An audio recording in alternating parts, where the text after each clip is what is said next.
This video was recorded in front of a live studio audience at Stanford University.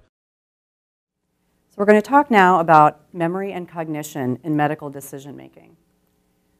I'm going to talk first about the traditional paradigm of medical education and how we think that we turn experiences into expertise.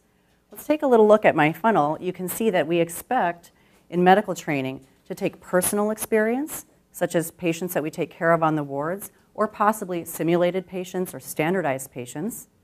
And then we take vicarious experience.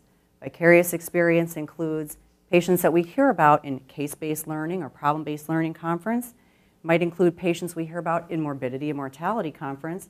It also includes patients that we talk about with our colleagues over a cup of coffee, and occasionally patients that we hear about on the news. And then theoretical experience. In the old-fashioned world, this is sort of your book learning. And I know in the modern day, there's probably a lot more multimedia and fewer books. But theoretical experience is the acquisition of those building blocks of cases that you have not seen, but are intended to prepare you to recognize cases when they come up. So reading, podcasts, videos, lectures like you're doing here. And the idea being that if we spend enough time taking care of patients and enough time going to conference and enough time reading our books, that we're going to pop out of the other end of the medical education funnel with medical expertise. I'm going to throw a few monkey wrenches at this in just a few minutes because it's not so much what experiences we have, but how we store and retrieve them. So when we think about how we access our experience, it's really important to understand that this is really a function of memory. So if I hear about a patient, or I take care of a patient, or I read about a patient, I have to store it. And experiences are stored in the brain as gists. They are not stored as verbatim, word for word, ability to access that story.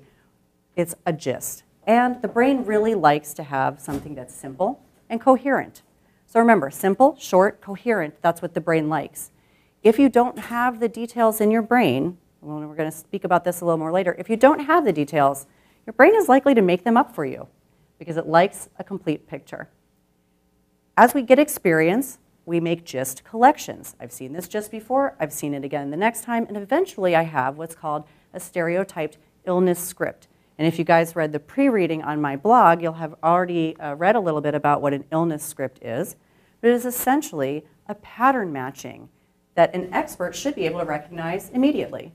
So when you come out the other end of your funnel and you have all of your experience and you find a pattern-matched illness script, you say to yourself, really without a whole lot of thinking, aha, I know what that is. I retrieve it from my memory. It matches the illness script, and you make your diagnosis. You guys have learned a little bit earlier this year about type 1 and type 2 thinking, but let's review it quickly. There's intuitive and analytical thinking processes, and our scripts are in the category of the type 1 process, the fast thinking. Probably everybody in this room, without thinking about it whatsoever, knows that this is a cardinal on the right. This is a cardinal, or at least on your left. That's a cardinal, and you didn't even need to think about it. It just came readily to mind. You didn't need to do an assessment of the bird's features, the beak, geographically where the bird lives, what does the bird like to eat. We didn't need to think about any of those things because immediately you recognized it and knew what it was. That's type 1 fast thinking. The other bird, you don't probably know what it is, unless you're a bird scientist, and so you might have to evaluate some of those features. And once you've given careful consideration to those features, you're going to have to consult some decision support. So whether that be online or a book or an expert, you're going to have to go through this in a deliberate way that requires significant mental effort. Let's think about what that looks like in a schema. If you look at this image, you can see that the first question is the pattern recognized? And for the cardinal, the answer is, yep, sure is. And we go all the way over to decision. You see we're on type 1 intuitive thinking, and that arrow goes all the way to decision without doing anything else. This happens almost in an instant, and I like to call it non-thinking, because you're probably not even aware of doing any mental calculation. If you don't recognize the pattern, then we go into type 2 analytical thinking, where we take all of the characteristics and we go to a calibration process, where we consult our experts or we get online, and then we make a decision. And by the way, in medicine, everything starts off type 2. You're a new medical student. You don't know any patterns. You don't know any patterns at all. But over time, you can see, I'm not sure if I can make this pointer work, but over time you can see that type 2 analytical processes that are repeated become recognizable patterns. So if you're following me up here, become recognizable patterns. And that is the process of learning. And eventually, as you become more and more expert, things that used to require mental effort now just seem obvious. Here's the problem. The number one cause of medical error in a diagnostic mistake happens right here. Pattern recognized. Up to 80% of diagnostic errors and patient harm are going wrong right there. Pattern recognized. We say yes, but the answer is actually no. And the other problem that compounds all of this is pattern recognized. We say yes, and nothing happens. We land on decision. There are no safety nets. There are no checks. We're going to talk about that. In order to know if we recognize a pattern, we have to consult our memories. And William Maxwell, who was a very famous editor at The New Yorker, has said, what we refer to confidently as memory is really just a form of storytelling that goes on in the mind and changes with the telling. What does he mean by that? Well, we know our experiences are stored as memory, and he says the memory changes with the telling. Let's think about that a little bit. The data changes with the telling. Probably everybody can relate to the idea of loss of data. You went to the store for 6 things, you came home with 4 things. What were the other 2 things? You can't remember. Or someone's phone number you forgot. That's easy. You're sitting for a test and you're scratching your head saying, I know I read that once, I just can't remember. So we lose data all the time. That is easy to understand. The next point of recall intrusion is a little bit more elusive to most folks. This is the idea that data that was not actually part of the original event is recalled. How does that happen? If you think about the example of an eyewitness to a crime, we know very often that those folks have a crystal clear image in their mind of what they believe that they saw. They probably have some of those details wrong, as we often find out later. But the brain puts context-coherent details in. So if you can't remember the color of the person's shirt, the brain will supply it. It was blue. Otherwise, they have on no shirt. The brain supplies the details. But when you see the mugshot later and find that the shirt was instead brown, when you think back to what you saw, you will remember brown. This will be incorporated into the memory. And you won't be able to tell the difference over time between what you actually remembered and what is a recall intrusion. These occur below the surface of consciousness. So real data and recall intrusions are indistinguishable. So data changes with the telling. The very act of trying to recall something is, again, not verbatim, not words on a page, but it is a reconstruction. And if it's a reconstruction, and the act of doing the reconstruction itself alters the memory, and then the new memory replaces the old memory via a process called reconsolidation. What happens then to our memories? This little photo reminds me of that telephone game that little elementary school kids play, where you tell the first person a phrase and they whisper it, and then they whisper it to the next person. And by the time you get to the end of the line, what comes out of that kid's mouth has really nothing to do with the original phrase. They're totally different. And so too it can be with our memories. This is really important because when you think back about patients that you have treated or patients that you heard about or things that you have read, you have got to take what you remember with a grain of salt. It may not be completely an accurate representation of the truth. Then we have another problem. What is memorable? We all know intuitively that not everything is equally memorable. I remember my wedding day. I remember where I was on 9/11. I cannot remember what I wore to work last Tuesday. It wasn't really all that long ago. There are a lot of things that make things memorable and other things less memorable. What are those? Well, frequent exposure is one. You see something often, the common cold. You see it, you get to know it. Frequent exposure makes things memorable. Vivid stories make things very memorable. I just read on the plane here the book by Chip and Dan Heath called Made to Stick. And they open that with the urban legend that almost everyone has heard. The guy goes out for a drink, meets a strange woman, wakes up in a hotel room next in a bathtub of ice, and his kidneys have been stolen. Everyone knows that urban legend. Even if you didn't know it before, you know it now. And when you leave this room, you'd be able to retell it. But you're not going to be able to retell all the details of my lecture, and you're not going to be able to retell all the details of the other lectures here tonight, because some things are vivid stories that are really, really memorable. Things that are emotionally charged, everybody remembers their first death. Physicians will remember the patient that died in front of them the first time, and probably many of the subsequent patients. If a physician makes an error that causes grave harm to the patient, that becomes seared in the forefront of your mind. You'll never forget it.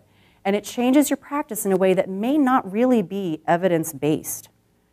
Novelty, it's very interesting, right? Things that are neat are easy to remember. In medicine, we call them fascinomas, right? Or zebras. And then recent exposure. So something that might be very uncommon but has happened recently will come more readily to mind. So while we're talking about what makes things memorable, let's revisit the first slide. We are supposed to get a bunch of experiences, personal experience, vicarious experience, and theoretical experience, and it's supposed to come out and provide us with expertise that's supposed to come readily to mind. But what really comes readily to mind are the versions of these things that are common, recent, vivid, emotionally charged, and novel. And this is a process called, loosely, availability bias. Recency bias is actually its own thing. But in general, I'm using this to describe the features of things that we learn about and experience that come readily to mind. So to recap, most expert thinking is non-thinking. It's type 1 thinking, just like we did with the cardinal. What comes readily to mind? A cardinal. Are there other red birds out there? Probably. But what comes most readily to mind is the cardinal. Our memories are not perfect, and our experiences are not equally memorable. So what are we to do here? We know that the problem is occurring up here where we say, does a pattern recognize? Yes. And what we recognize are things that are memorable. So I'm going to point out 2 additional arrows that I added to this schema from last time. The first is the blue arrow, not the one I've circled there, but the blue arrow that goes from type 2 analytical up to intuitive. This is when you have so many choices that you give up and say, I'm just going to go with my gut. I can't think about this anymore. That might be how you chose your medical school. You had a big old spreadsheet of all the pros and cons, and finally you just said, you know, I liked it at this one place better. That's intuitive thinking. We can do the same thing. We can say, I know it's a cardinal, 100%, I'm sure of it, but let me just stop and do some investigation and see if there might be some other red birds. And that's what I'm going to give you 3 strategies now, briefly, 3 strategies to pull yourself out of intuitive thinking, which is the expert's primary way of thinking, and double check. Just double check. The rule of 3 couldn't be more simple. This is the idea that you should always consider 3 diagnoses to avoid premature closure. That means we don't take the first thing that comes to mind that matches all the data. We say, let me consider 3 things, and not only should I consider them, but let me seek disconfirming evidence to rule them out. This goes against our human nature tendencies. When I get out of my house in the morning, I see a car that is the make and model of my car or the color of my car, and it's in my driveway. So I say, hey, that's my car. I don't come out of my house and say, how can I prove this is not my car? But that's what I'm asking you to do with the diagnosis that you feel very sure about. How can I prove? Do I have any evidence to suggest I'm wrong? Just consider it, even when it seems obvious and expected, like my car in my driveway. This can be applied to therapy as well. If you're giving a therapy, if you're giving a vasopressor, for example, and then you're giving a second dose, on that 3rd dose, you may want to say to yourself, hey, is this the appropriate treatment? And perhaps more importantly, do I fully understand the cause of what I am treating? So the rule of 3 will help you to stop making your snap judgments and give consideration to a couple other things.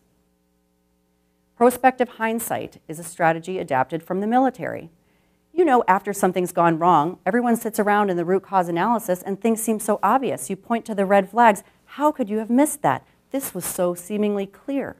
But in real life, it's not clear as it's happening. Prospective hindsight asks us to stop in the middle of an event and say to ourselves, when I find out later that I'm wrong right now, what will people say I missed? What will be those red obvious flags? And look around. And finally, 10 seconds for 10 minutes. Marcus Rahl and his colleagues came up with this concept. They basically say that we act too quickly in emergencies and that more patients are harmed from our rash actions than from a delay in treatment. This applies to emergencies. So he says, in an emergency, the leader should summarize the data, but withhold a diagnosis and solicit from the team, what do you think this could be and what should we do about it? And then assign roles and make a coherent plan to carry out over the next 10 minutes. So take 10 seconds or 15 seconds to plan for the next couple of minutes instead of acting rashly. Most mistakes are thinking mistakes. When diagnostic errors occur and patient harm occurs, someone has made a thinking mistake. It's not because they've not heard of the right diagnosis. It's not because the treatment is so exotic they didn't know to do it. It's because they made the wrong decision on that type 1 intuitive judgment where they recognized a pattern and they turned out to be wrong. In this little brain image, you can see that there's a lot of things that can influence us being wrong, but specifically we spoke about memory shifting and about availability bias. There are more. On the other side, we talked about rule of 3, prospective hindsight, and 10 for 10, and there are more, and I've talked about them on my blog. I want these strategies to become your habits. They have to be your habit, even when you know absolutely that you are right. You've got to be doing it when you're right. Why? Because, like Catherine Schultz said in her book and in her TED Talk, being wrong feels the same as being right. So if you're doing this when you're certain that you're right, and you're doing it every time that you are absolutely right, you'll also be doing it when you find out later that you are wrong. We are what we repeatedly do, Aristotle says. So in medicine, excellence is not an act, but a habit. Thank you.